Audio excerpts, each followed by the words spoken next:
우리는 대개 눈에 보이는 것에 압도될 때가 많습니다.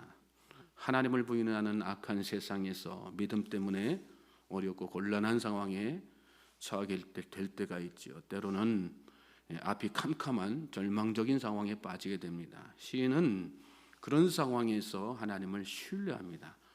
날마다 눈물을 흘리면서 날마다 하나님께 부르짖으면서 또한 날마다 도우시는 하나님의 은혜를 구하는 것을 오늘 본문 통해서 보게 되죠. 121절 보십시오.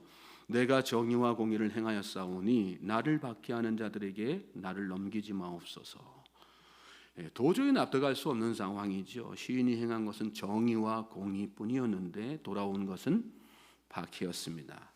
그런데 여기 이 말씀을 자세히 살펴보면 시인은 그래서 하나님께 기도했다는 것을 알 수 있습니다.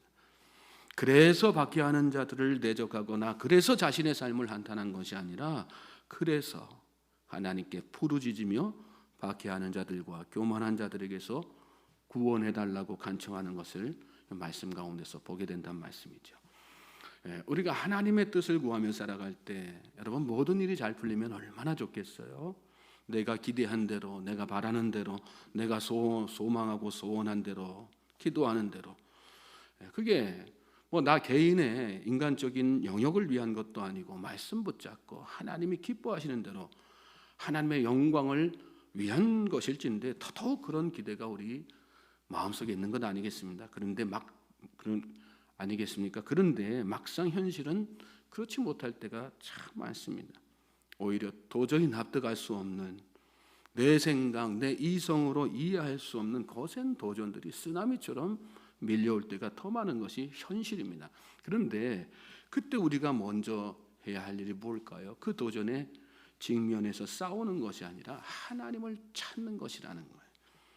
그래서 그들과 대적하여 싸우는 것이 아니라, 그래서 낙심하고 절망하는 것이 아니라, 그래서 하나님께 더더욱 매달리는 것, 그것이 필요하다는 것을 오늘 말씀 가운데서 우리가 먼저 깨닫게 되는 것입니다.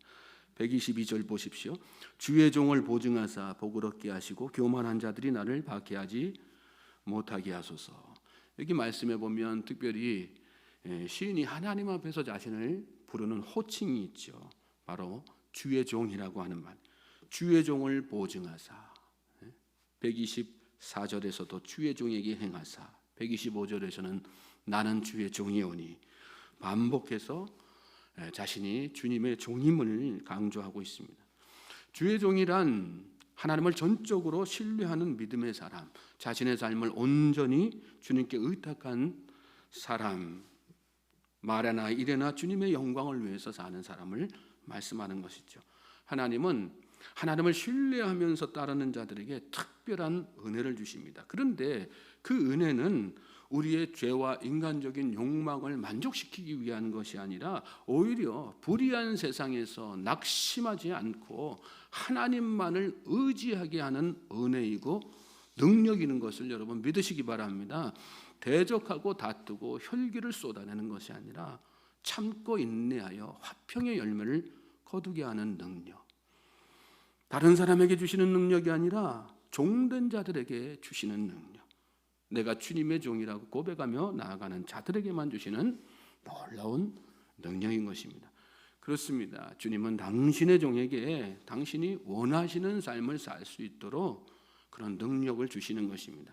우리가 어떻게 우리 삶을 하나님께 온전히 드릴 수 있을까요? 바로 그 능력에 의지하여 살 때, 그 능력을 힘입기 위하여서 오늘도 기도하고요, 그 능력을 바라면서 나는 주님의 종입니다, 오늘도 변함없이 고백하며 나아갈 때인 것입니다.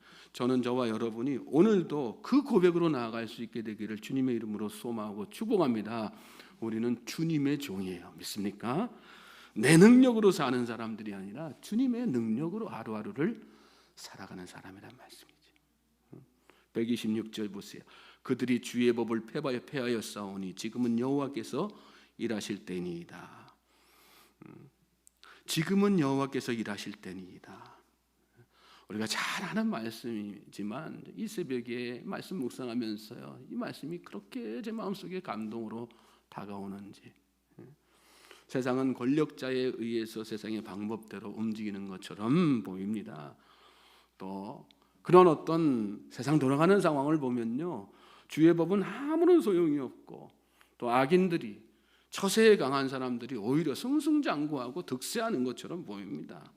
시인이 살았던 시대 이전에도 그랬고요, 시인이 살았던 당대에도 그랬어요. 그리고 지금도 여전히 그렇습니다. 그러나 거기에서 우리가 한 가지 더 깨달아야 되는 것은 뭐예요? 그때도 지금도, 예나 지금이나 하나님은 동일하게 일하신다는 것입니다. 그러니까 여러분, 세상을 너무 극단적으로만 보지 마십시오. 너는 너, 나는 나. 나는 옳고 너는 틀리고, 나는 심판받을 사람, 너는 심판받을 사람, 나는 구원받을 사람. 그런 어떤 극단적인 진영 논리에 빠져서 사람들을 정죄하고 판단하다 보면요, 나도 모르는 사이에 내가 하나님이 되는 것입니다. 하나님이 친히 세우신 교회마저 비판하고요, 하나뿐인 독생자 예수 그리스도 피값으로 살리신 성도들까지 다 매도하고 정죄하게 되는 것입니다. 하나님의 심판에서 자유로운 사람이 세상에 있을까요? 하나도 없어요. 성경에서 뭐라고 선포해요? 세상에 의인은 없나니 하나도 없다. 그것이 우리를 향한 성경의 선포이고 하나님의 말씀이에요. 우리는 심판주를 기다리는 사람이지 심판자가 아니라는 사실을 이 하루도 마음속에 인식하면서, 그래서 하나님 앞에 더욱더 겸손하게 나아갈 수 있는 우리 모든 성도님들 되시길 바랍니다. 믿음의 사람은요, 예나 지금이나 하나님이 일하신다는 확신을 갖는 사람이에요. 그래서 대적하기보다 기도하고 하나님 앞에 은혜를 구하면서 기도하는 사람인 거예요. 127절 128절 보십시오. 그러므로 내가 주의 계명들을 곧 순금보다 더 사랑하나이다. 그러므로 내가 범사의 모든 주의 법도들을 바르게 여기고 모든 거짓 행위를 미워하나이다. 여기 말씀 보면 2절 연속 반복해서 내가 그랬는데, 하나님이 일하심으로, 하나님이 일하심을 믿기에 나는 악인들이 주의 법을 배하는 그런 세상에서도 나는 주의 계명들을 순금보다 더 사랑한다. 그런 고백이죠. 범사의 모든 주의 법도들을 바르게 여기고 모든 거짓된 행위를 미워하며 산다. 그런 고백이죠. 특별히 여기 말씀에 내가 범사의 모든 주의 법도들을 바르게 여긴다는 말은요, 직역하면 나는 모든 것에 관한 모든 당신의 법들이 옳음을 존중합니다. 그런 뜻입니다. 여러분, 하나님의 말씀을 존중하면서 사십시오. 말씀을 존중하는 것이 하나님을 존중하는 것입니다. 말씀 앞에서 고개 숙이고 겸손히 나를 돌아보는 것, 그것이 하나님을 존중하고 말씀을 존중하는 것입니다. 하나님의 말씀은 살았고 활력이 있어 좌우의 날선 어떤 것보다도 예리하여 혼과 영과 관절과 골수를 찔러 쪼개기까지 하며 또 마음의 생각과 뜻을 판단하느니 지으신 것이 하나도 그 앞에 나타나지 않음이 없고 우리의 결산을 받으실 이의 눈앞에 만물이 벌거벗은 것 같이 드러나느니라. 복음의 칼날, 말씀의 검은요, 언제나 나를 향하고 있다는 것을 잘 깨달아야 되는 것입니다. 나의 혼, 나의 영, 나의 관절과 나의 골수를 찔러 쪼개는 것이 말씀이고요, 내 마음의 생각과 뜻을 감찰하고 판단하는 것이 하나님의 말씀의 능력이라는 사실을 여러분 잘 깨달아 하실 수 있길 바랍니다. 지금은 우리가 뭐가 뭔지, 뭐가 옳고 그런지 분별하기 어렵습니다. 우리에게는 능력이 없기 때문에 그렇습니다. 그러나 때가 되면 다 드러나게 되어 있는 것입니다. 복음으로, 말씀으로 나를 살아내는 사람이 참된 믿음의 사람, 말씀의 사람, 주님의 능력으로 사는 사람이라는 사실을 여러분 잘 깨닫고 이 하루도 그래서 하나님 앞에 겸손하게, 말씀 앞에 겸손하게 엎드릴 수 있는 우리 모든 성도님들 되실 수 있길 바랍니다.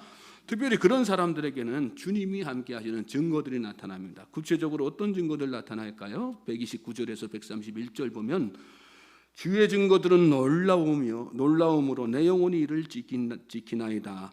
주의 말씀을 열면 빛이 비치어 우둔한 사람들을 깨닫게 하나이다. 내가 주의 계명들을 사모함으로 내가 입을 열고 헐떡였나이다. 여기서 말씀하는 증거는 어떤 초자연적인 증거라기보다도 지극히 현실적인 증거들임을 말씀 가운데서 알게 되죠. 무엇일까요? 영혼이 지켜지는 것이에요. 또 우둔함이 깨어지는 것입니다. 그리고 말씀에 대한 갈망, 기도에 대한 갈망이 내 속에서 저 지극히 깊은 내 마음 깊은 곳에서 막 치솟아 오르는 거예요.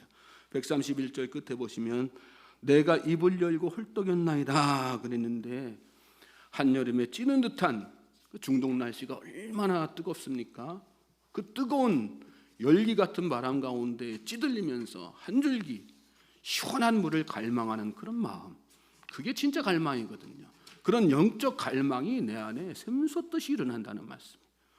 저는 우리가 다른 것이 아니라 바로 그런 것으로, 그래 주님이 나와 함께 하시는구나, 주님의 능력이란 이런 것이구나, 그렇게 증거를 삼으실 수 있는 믿음의 성도들 될 수 있기를 주님의 이름으로 소망합니다. 그럴 때요 기도의 질이 달라져요. 말씀 이어지는 말씀 보시면 주의 이름을 사랑하는 자들에게 베푸시던 대로 내게 돌이키사 내게 은혜를 베푸소서.